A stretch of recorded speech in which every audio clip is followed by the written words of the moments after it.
Halo, pada 2 November 2024 kemarin, kami mendatangi acara yang dibuat oleh Blibli dalam rangka Langkah Membumi Festival. Pembukaan acara ini dibuka oleh Kementerian Pariwisata yaitu Bapak Sandiaga Uno. Kemudian ke acara pembuka ada penampilan drum band dan juga grup band dari Giro Lupat. Ini anak-anak sekolah yang fashionnya udah bagus-bagus dan keren-keren banget ya. Lalu di sini kita sedikit wawancara oleh pihak sponsor Langkah Membumi Festival. Kita juga di sini belajar bareng panitia dan juga PR dari Blibli Langkah Membumi Festival. Kita diberi penjelasan yang banyak belum kita tahu tentang bumi. Acara ini didukung oleh diantaranya ada Jarum Foundation, Bank BCA, Coca-Cola, Telkomsel, Cleo, Brawijaya Hospital sebagai stakeholder dalam acara ini. Dalam mencapai tujuannya, acara Langkah Membumi Festival ini tidak terlepas dari keterlibatan para stakeholder yang ada. Seperti stakeholder internal, staf, panitia yang terlibat dalam acara ini. Tanpa mereka, acara tidak dapat berjalan dengan lancar. Lalu, stakeholder eksternal seperti pengunjung, sponsor, komunitas yang hadir di dalam acara tersebut, lalu pemerintah, dan media. Media juga turut hadir untuk merekam dokumentasi ketika pemotongan pita tanda acara dimulai. Setelah ini kami akan memperlihatkan wawancara yang berkaitan dengan stakeholder atau pemangku kepentingan pada acara ini. Wawancara yang kami lakukan akan berada di ranah seperti stakeholder apa saja yang berkaitan dengan acara ini, siapa yang memberikan pengaruh lebih dalam acara ini, bagaimana keterlibatan pemangku kepentingan berkontribusi terhadap kinerja sosial acara, lalu bagaimana memprioritaskan dari semua stakeholder yang ada, dan tantangan terbesar dalam melibatkan pemangku kepentingan yang ada. Langsung saja, yuk kita simak wawancaranya. Cita-cita kami adalah, ini sebetulnya adalah salah satu thought leadership-nya kami. Kita kami sendiri kan punya mission menciptakan satu ekosistem hijau gitu ya, ekosistem yang ramah. Jadi kalau dalam menciptakan itu nggak bisa kalau kami sendiri nih, kami harus yakin si internal eksternal. Internal ini siapa diidentifikasi? Oh, internal ini berhubungannya sama karyawan. Eksternal siapa ya? Gitu siapa stakeholder kita? Oh, eksternal kalau mungkin di industri kita ya kita berhubungan sama government misalnya. Asosiasinya siapa nih? Nah itu kita cari gitu. Berarti mungkin dia berhubungan sama admin, koordinir, atau asosiasi apa Indonesian E-commerce Association kah yang kayak gitu. Contoh dalam supply chain-nya Blibli gitu kan kita punya nih misalnya kurir. Misalnya kurir kita tuh gimana? Ada green juga. Ada sertifikat belum? Sama halnya kayak Blibli. Green-greenan ini ya, kan apply gitu ya. What we can do ya sebagai perusahaan teknologi gitu. Oh berarti sebagai perusahaan teknologi ya our expertise paling enggak sebagai sebuah perusahaan teknologi dan e-commerce gitu ya. Sampah itu sendiri apa ya kira-kira ya? Oh, karena kita tadi banyak itu plastik sama kardus. Oke, kita cari nih partners kita yang selama ini nyuplai kita gitu. Sama kardusnya itu tuh source-nya dari mana tuh? Apa dari hutan yang bertanggung jawab? Atau dia nebang hutan sembarangan gitu? Kan belum itu. Kalau dari awal sampai akhir kita merancang sesuatu itu. Jadi dari situ kita tahu tuh stakeholders kita itu siapa. Balik lagi ke stakeholder-nya tadi adalah kalau di kami berarti banyak tuh kalau kita ngomongin external stakeholders karena nggak cuma ngomongin si government, asosiasi yang terlibat, media massa juga kita bisa ngomongin ke lebih banyak orang lagi gitu ya, komunitas. Kalau kita ngomongin pelaku bisnis, kita ngajak siapa lagi nih si stakeholder kita, pelaku bisnis tuh at any scale, nggak cuma sesama korporasi.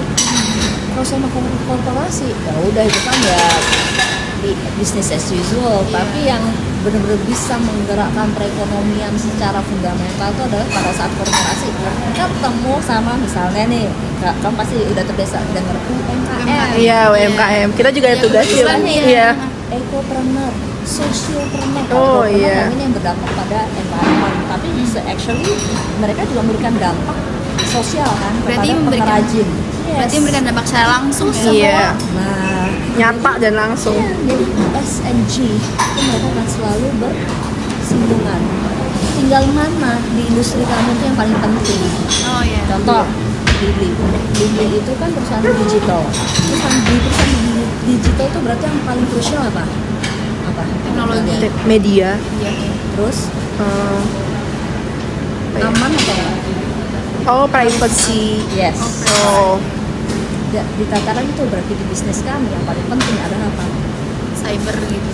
Pilar D-nya, Iya. governance, tata kelola, privasi data. Jadi ini kalau kita nggak kuat, then we're off iya. the game. Gitu. Apalagi media kan mainnya. Jadi kita bikin studi apa nih gitu yang sangat relate yang bisa untuk mendukung our business, tapi juga masih punya dampak positif bermanfaat buat orang. Iya. Gitu. Jadi kalau di kami mungkin contohnya nih yang paling dekat saat itu kita ada beberapa studi sih yang kita lakukan, kita engage bareng lembaga riset atau kita juga bisa engage media massa itu kan juga punya lembaga research juga ya. Iya, betul. Itu ngomongin dari payment. Iya, kayak Tapi bagaimana platform e-commerce itu Jadi wadah. bisa berperan dalam mendigitalkan mereka, terus bagaimana mereka itu bisa grow or expand their business through digital. Blibli itu juga punya program namanya Blibli Start. What we do adalah kami mengkurasi usaha-usaha atau UMKM lokal lah ya, yang memang produknya menarik kayak gitu ya. Terus kita bikin kompetisi, bikin desain, terus kita mentoring, kita lihat mana nih yang bisnisnya paling sustain. Disinggung tuh terkait stakeholder internal, eksternal, UMKM, Ya. juga bagaimana kita juga mengedepankan kualitas dari produk itu, terus juga dari segi kurirnya juga. Nah itu kira-kira terkait acara ini gitu Kak, stakeholder mana yang paling berpengaruh terhadap acara ini Kak? Stakeholders yang paling berpengaruh itu ada banyak kalau aku bilang sih. Karena acara Langkah Bumi Festival itu adalah acara yang memang di-create ya sebagai melting pot, wadah untuk ketemunya berbagai multi stakeholders itu tadi, gitu ya. Berbagai multi stakeholder supaya mereka bisa mengeksplorasi alternative solutions for climate change, gitu. Berinteraksi supaya mereka bisa ketemu nih yang tadi aku bilang, government bisa ketemu sama masyarakatnya secara langsung, company gede bisa ketemu sama ecopreneur atau socialpreneur, supaya bisa terjadi mereka bisa ngobrol, bisa saling sharing best practices in sustainability. Terus kalau tantangan terbesar kakak dalam melibatkan pemangku kepentingan di acara ini apa kak kira-kira? Tantangannya adalah persistensi gitu ya, komitmen, how to convince others. Kan banyak banget sih mungkin orang yang pihak-pihak ini yang masih oke, gue mengarah ke sana sih, tapi kayak masih punya misconception Yeah, tadi. every head is different. Yes, exactly. Apakah sustainability equal to green? Oh enggak, it's beyond that, gitu kan. Jadi banyak banget myth busting about sustainability yang perlu diluruskan dulu. Iya. Gitu.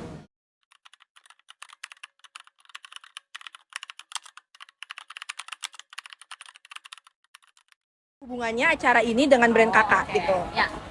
sangat erat sekali hubungannya, seperti sepasang kekasih. Nah, karena gini, Langkah Membumi Festival ini kan satu acara festival yang tujuannya untuk menanam lagi awareness soal lingkungan, ya kan?